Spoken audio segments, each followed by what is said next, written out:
Everyone, एक बार फिर से हम सरकारी जॉब एकेडमी प्लेटफॉर्म पर आप सभी का स्वागत करते हैं और आई होप कि आप सभी लोग अच्छे होंगे। पिछले टाइम मैंने आपको जैसा कि बताया था, एज से रिलेटेड कॉन्सेप्ट को लेकर मैंने आपसे कॉन्सेप्ट डिस्कस किए, उसके बाद मैंने कुछ क्वेश्चंस भी डिस्कस किए थे। अब मैं इस वीडियो में उसके आगे के कुछ क्वेश्चंस और कॉन्सेप्ट डिस्कस करने वाला हूं, किस तरीके से क्वेश्चन सॉल्व करते हैं। रेशियो में तो हम कर लेते हैं क्वेश्चन, लेकिन अगर रेशियो का ना आए, थोड़ा बहुत डिस्कशन हो, तो उस तरीके के क्वेश्चंस को कैसे डील करते हैं। चलिए आइए बिना टाइम को वेस्ट किए हुए क्वेश्चन डिस्कस करते हैं। जैसे आपके सामने क्वेश्चन लिखा है, the sum of the ages of a father and a son presently are 70 years. मतलब ये हुआ कि जो पिता और पुत्र की वर्तमान आयु का योग है वो 70 साल है। दोनों की कुल मिलाकर उम्र 70 साल है, ये बोलना चाह रहा है। आगे बोलता है, after 10 years the son's age is exactly half that of father's. बोलता है कि 10 साल बाद जो पुत्र की एज है वो हाफ हो जाती है प्रेजेंट की फादर की। अब मैंने पहले भी आपसे ये बात डिस्कस किया है कि अगर सन हाफ है फादर का, तो आप ये भी तो बोल सकते हो कि फादर डबल है सन का। हम ऐसा भी तो बोल सकते हैं। It's all about how you manipulate the language, है ना।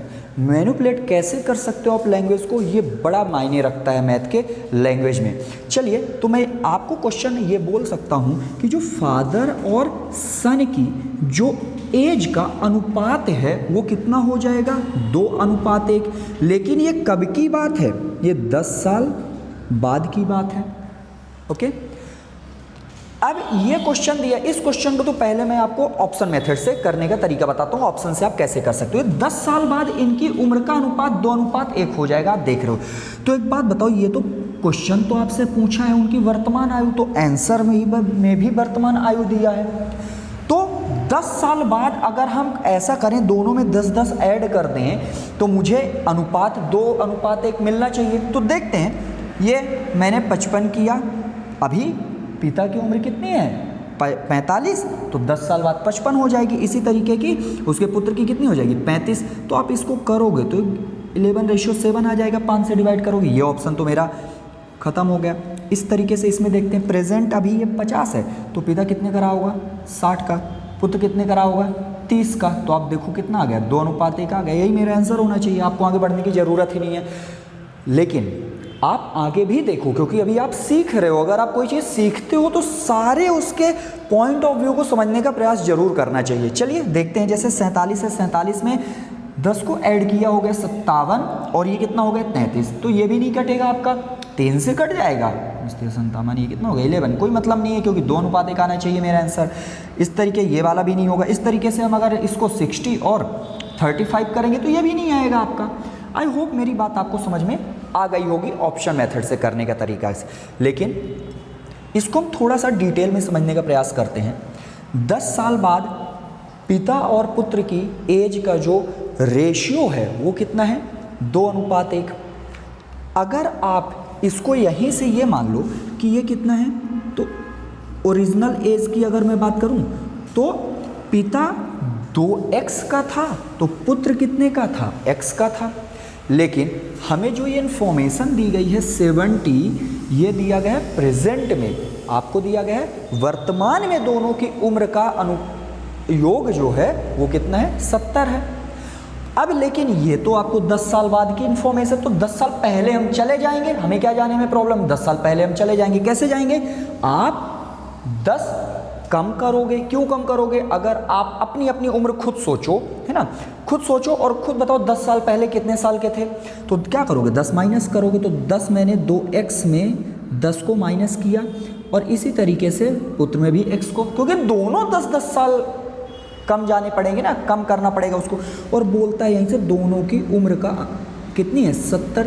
सॉल्व करेंगे तो बताओ कितना है, 2x + x 3x हो गया, -10 कितना हो गया 20 हो गया। ये इधर जाएगा तो ये कितना हो जाएगा 90 हो जाएगा।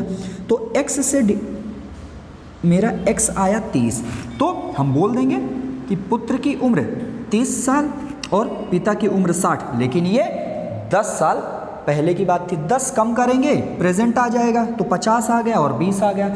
50 पिता की और 20 पुत्र की, इस तरीके से। अब ये आपको समझ में आ गया होगा। इसको हम x मानकर ना करना चाहे तो फिर कैसे करेंगे, ये बात आती है। तो आप सिंपल सा खुद बताओ, इस क्वेश्चन को देखकर मैंने इसीलिए ये कॉन्सेप्ट आपको पहले बताया कि आप सीख जाओ जब मैं इसको डायरेक्टली करने का तरीका बताऊं। 10 साल बाद अनुपात कितना है, 2:1। मैं सेकंड मेथड बता रहा हूं आपको। 10 साल बाद उम्र 2:1 है, लेकिन जो उनका टोटल दिया है वो 70 दिया है, वो भी प्रेजेंट एज का दिया है। तो आप ये बताओ, मैं अभी प्रेजेंट में दोनों की उम्र 70 साल है, तो 10 साल बाद कितने की हो जाएगी? पिता भी 10 वर्ष बढ़ गया होगा 10 साल बाद, और पुत्र भी बढ़ गया होगा, तो दोनों के मिलाकर उम्र 20 साल बढ़ गई 10 साल बाद। तो मैं 70 में 20 जोड़ूंगा तो मेरा कितना आ गया? 90 ईयर्स, 90 साल के हो गए हैं दोनों लोग 10 साल बाद। और दोनों का अनुपात कितना है 10 साल बाद? 3 यूनिट है, 3 यूनिट है। तो 1 यूनिट बराबर मेरा कितना आ जाएगा? 30। तो ये मैंने 30 लिखा, ये मैंने 60 लिखा। तो 10 साल बाद ये 50 का, और 10 साल पहले ये 50 का, 10 साल पहले ये 20 साल का। सो आई होप मेरी बात आपको बहुत अच्छे से क्लियर हुई होगी। चलिए एक अगला क्वेश्चन फिर से देखते हैं। इसी तरीके का सेम क्वेश्चन है, आप देखना आपसे बनता है कि नहीं, आपको कॉन्सेप्ट समझ में आया कि नहीं। ओके, अगला क्वेश्चन आपको बोल रहा है Siya and her grandmother differ in their ages by 50 years. मतलब ये हुआ कि सिया और उसकी ग्रैंड मदर का जो एज का अंतर है वो 50 साल का है। After 6 years if the sum of their ages is 152 then present age आपको बताना है। ओके, इसको आप प्रेजेंट कर लीजिए। प्रेजेंट एज आपको बताना है। तो पहले तो आप ये देखो कि क्या सारे ऑप्शंस में 50 का अंतर आ रहा कि नहीं। इसमें 50 का है, इसमें भी 50 का है, इसमें देखो आप ये 60 का है, तो ये ऑप्शन तो ऑलरेडी एलिमिनेट हो गया, हटा दो आप। इसमें भी 50 का है। इन 3 ऑप्शंस में आपको देखना है। तो चलिए आगे देखते हैं, थोड़ा एक बार डिटेल में समझ लेते हैं, जिससे आपको मैं अगर जल्दी से करने का तरीका बताऊं तो समझ में आए। इसका मतलब ये हुआ सिया और उसकी ग्रैंड मदर की अगर बात करें तो अगर सिया x की है तो उसकी ग्रैंड मदर x + 50 की हो जाएंगी, तभी तो दोनों का अंतर 50 का होगा।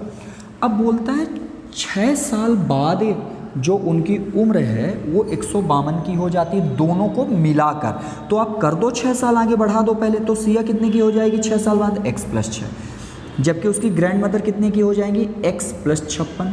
ये दोनों का 6 साल बाद की उम्र है, लेकिन बोलता है दोनों की उम्र टोटल 152 हो जाती है। अब मैंने किया x + x कितना आ गया? 2x। 152 तो है ही, ये 62 को माइनस कर दिया तो मेरा आंसर कितना आ गया? ये आ गया 90। तो आप 2 से 2 को कट कर दिया 90 को, तो कितना आ गया? 40। इसका मतलब ये हो गया कि सिया 45 की है, इसमें ऐड कर दिया क्योंकि 50 ईयर्स ज़्यादा होगी उसकी दादी। तो आप क्या कर दोगे? आप कर दोगे 90, ये आया। सो आपका आंसर ये आ गया।